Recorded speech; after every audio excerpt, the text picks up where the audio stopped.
សូមស្វាគមន៍អ្នកទាំងអស់គ្នាថ្ងៃនេះពួកខ្ញុំនឹងបង្រៀនពីវិធីសាងសង់កំជ្រួចទឹកដែលហោះបានកម្ពស់ខ្ពស់ព្រមទាំងចម្ងាយឆ្ងាយទៀតផងនៅក្នុងវីដេអូនេះខ្ញុំនឹងចែកពីវិធីធ្វើជា2ចំណែកទី1គឺការធ្វើតួកំជ្រួចនិងទី2គឺការធ្វើក្បាលនិងកន្ទុយរបស់វាមុននឹងយើងធ្វើតួកំជ្រួចយើងត្រូវដឹងពីប្រវែងកម្ពស់ដែលយើងចង់បានបើចង់បានកម្ពស់កំជ្រួចខ្ពស់នោះយើងត្រូវកាត់ដបកាន់តែច្រើនបើចង់បានទាបយើងក៏កាត់ដបតិចដែរមុននឹងយើងបន្តយើងត្រូវតែពាក់វ៉ែនតាការពារម៉ាស់និងស្រោមដៃការពារនៅក្នុងវីដេអូនេះពួកខ្ញុំនឹងប្រើដបទឹក 1.5 លីត្រចំនួន3ដបដើម្បីធ្វើកំជ្រួចនៅពេលដែលតដបចូលគ្នាយើងអាចប្រើដីឥដ្ឋឬស្កុតក៏បានប៉ុន្តែដើម្បីការពារពីការលិចទឹកនិងសម្ពាធខ្យល់ពួកខ្ញុំនឹងប្រើកាវជ័រឬគេហៅថា adhesive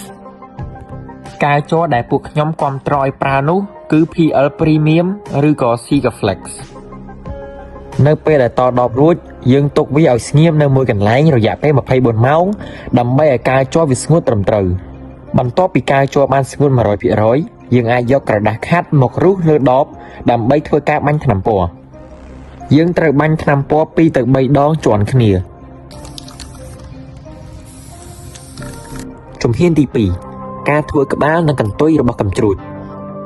យើងអាចច្នៃក្បាលនិងកន្ទុយរបស់កំជ្រួចនៅក្នុង software 3D រួចព្រីនជាជ័រដើម្បីមកបិទលើដបតែប៉ុណ្នេះរួចជាស្រេចនៅពេលដែលកាវជ័រស្ងួតយើងអាចយកទៅបាញ់លេងបានប៉ុន្តែយើងត្រូវបាញ់នៅកន្លែងដែលមានទីធ្លាធំទូលាយ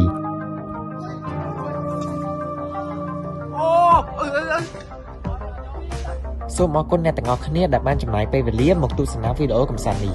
ពួកខ្ញុំជូនពរអ្នកទាំងអស់គ្នាក្នុងការធ្វើកំជ្រួចរបស់អ្នកឲ្យបានជោគជ័យ